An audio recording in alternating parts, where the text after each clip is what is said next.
it's Justin, and in this video I have 3 records I'm going to discuss with you today on For the Record Fridays. So let's get started right off the bat. The first artist I have is an artist that, without this artist, rock and roll would never be where it's at nowadays.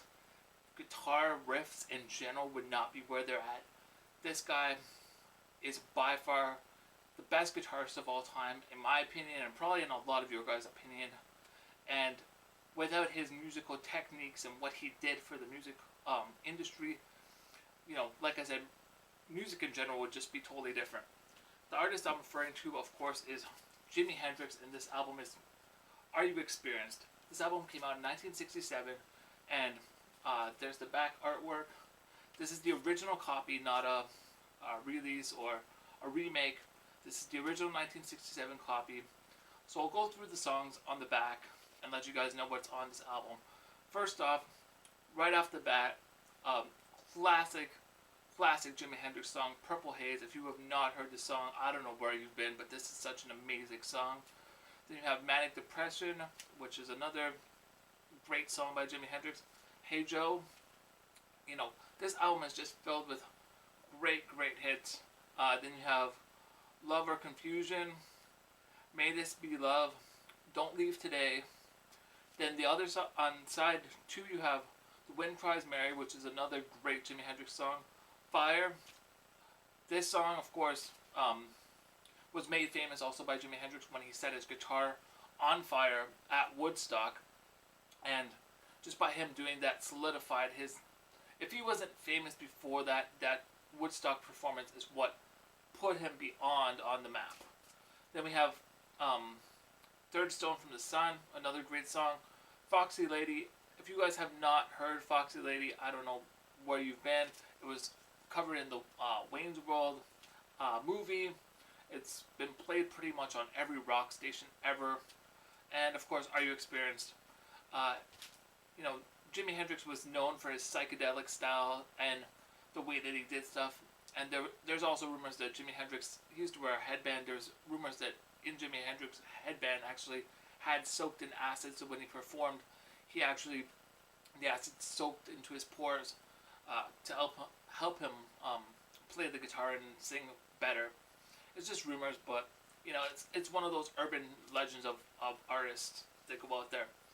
The second artist I have, similar to the first For the Record Fridays, is another Michael Jackson album. This album is Bad. This album was released in 1987, and the thing that caught people's attention right off the bat wasn't necessarily the song, it was the way that Michael Jackson looked. If you compare Michael Jackson in the picture for Bad to Thriller, of course Michael Jackson became a lot lighter.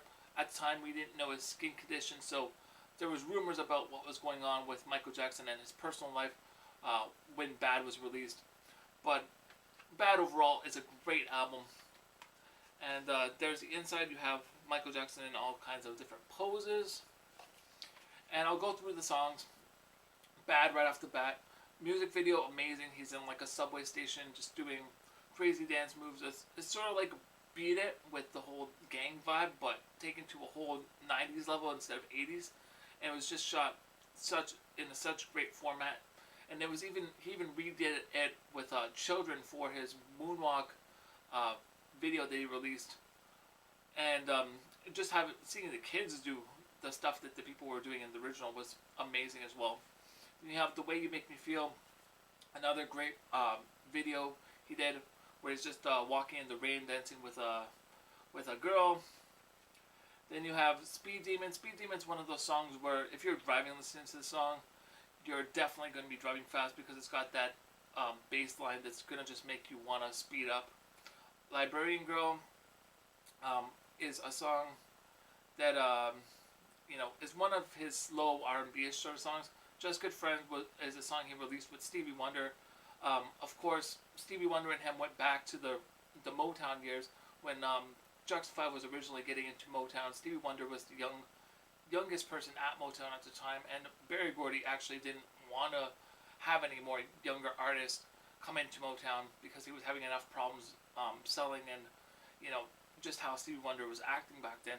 But then when he saw how the Jackson 5 was performing, he definitely wanted to sign them and get them on Motown label and get their albums out there, and which was probably one of the wisest decisions he ever made, because the Jackson 5, their fame just spread worldwide so quickly. Another Part of Me, another great song. Man in the Mirror.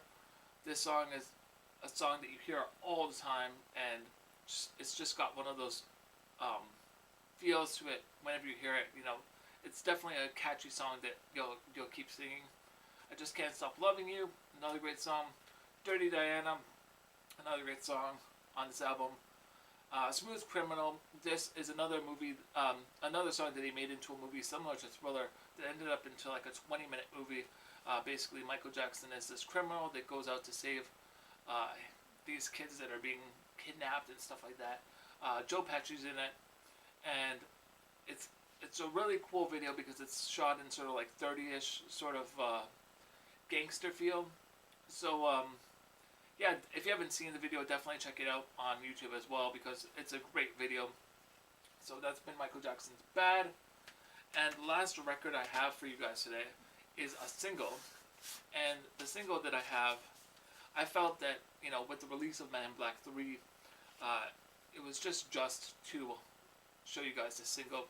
The single I'm referring to is a song that was the first Grammy ever won for a rap album, and I just happened to have the single for it. It was released in 1988, and it is Parents Just Don't Understand by DJ Jazzy Jeff and the Fresh Prince. Of course, the Fresh Prince being Will Smith.